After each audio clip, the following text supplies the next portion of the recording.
Good morning class. बेटा हमने chapter 9 कवि की साथी हम लोग पढ़ चुके हैं। अर्थ आपको समझ में आ गया होगा अच्छे से? आ गया? तो आज अपन क्वेश्चन आंसर पे आते हैं। आइए निकालें क्वेश्चन आंसर सब लोग। देखिए फर्स्ट क्वेश्चन है, तलवार का महत्व होता है मयान का नहीं। उक्त उदाहरण से कवि क्या कहना चाहता है? उक्त उदाहरण से कवि कहना चाहता है कि हमेशा उपयोगी वस्तुओं का ही महत्व होता है। जिस तरह तलवार हमारे उपयोग में आती है, तलवार हमारे काम आती है, और मयान केवल तलवार रखने के काम आते हैं, इसलिए उसका कोई उपयोगिता नहीं है। तो हमें उपयोगी वस्तुओं का ही महत्व होता है, उन पे ही ध्यान देना चाहिए। ठीक है।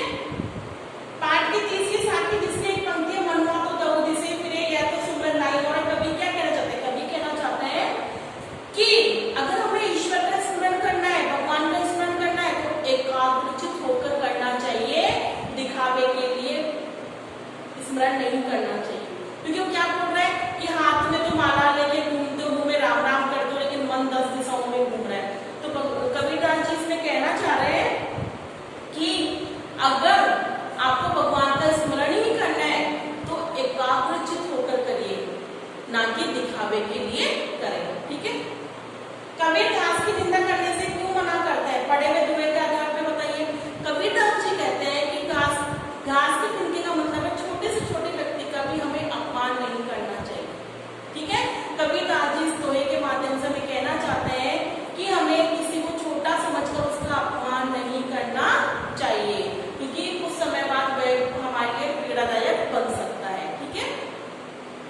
मनुष्य के व्यवहार में दूसरों को विरोधी बना देने वाले दोष होते हैं। यह भावार्थ किस दोहे में? तो बच्चों ये लास्ट वाला जो दोहा है ना, जग में वैरी कोई नहीं जो मन शीतल होए, आपा को डाल के दया करे सब को। यानी कि हम अगर सबसे प्रेम से रहेंगे, सब पे दया करेंगे, तो सारे संसार में सब लोग हमारे ही हैं। तो इसलिए दोहा पूछ रहा था, आप आखिरी वाला दोहा लिख देंगे। आ गया? अब देखो, यह आपा को डाल दे दया करे सब कोई, ऐसी वाणी बोलिए मन का आपा कोई। इन दोनों पंक्तियों में आपा को छोड़ देने के या खो देने की बात की गई है। आपा किस अर्थ में प्रयुक्त हुआ है? आपा स्वार्थ के निकट या घमंड? तो बच्चों आपा इसमें घमंड के रूप में प्रयोग हुआ है। किसके रूप में? घमंड के रूप में। ठीक है। आपके विचार में आपा और आत्मविश्वास, आपा और उत्साह में क्या अंतर है? तो बच्चों आपा का मतलब होता है घमंड, और आत्मविश्वास का मतलब होता है स्वयं पर विश्वास। अंतर समझ में आ गया? आपा और आत्मविश्वास में अंतर समझ में आ गया? आपा का अर्थ होता है घमंड और आत्मविश्वास का अर्थ होता है स्वयं पर विश्वास। ठीक है। और वो बोल रहा है आपा और उत्साह। तो आपा का अर्थ तो घमंड, और उत्साह का मतलब किसी कार्य को करने के लिए जोश, किसी कार्य को करने के लिए जोश। तो दोनों में अंतर समझ में आ गया आपको? सब लोग विषय के प्रकार से देखते हैं, सुनते हैं, पर एक समान विचार नहीं रखते।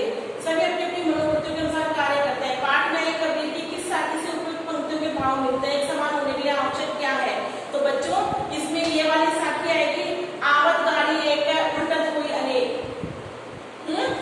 कभी नहीं उलटे वही एक की, यानी एक होने के लिए हमें किसी की गलत चीज का जवाब नहीं देना चाहिए। तो इसमें वो अर्थ नहीं पूछ रहा है, साखी पूछ रहा था। ये वाली सेकंड नंबर की साखी लिख देंगे, आवत गाड़ी एक है उल्टत हुई अनेक है, कभी उलटे वही एक की है। ठीक है। यानी कि सबके विचार एक समान नहीं होते, है ना। कबीर के दो को साखी क्यों कहा जाता है? बच्चों कबीर के दो को साखी, साखी का मतलब होता है साक्षी, गवाह। तो कबीरदास जी समाज में फैली हुई बुराइयों के गवाह थे, तो वो अपने ज्ञान के माध्यम से उन बुराइयों को समाप्त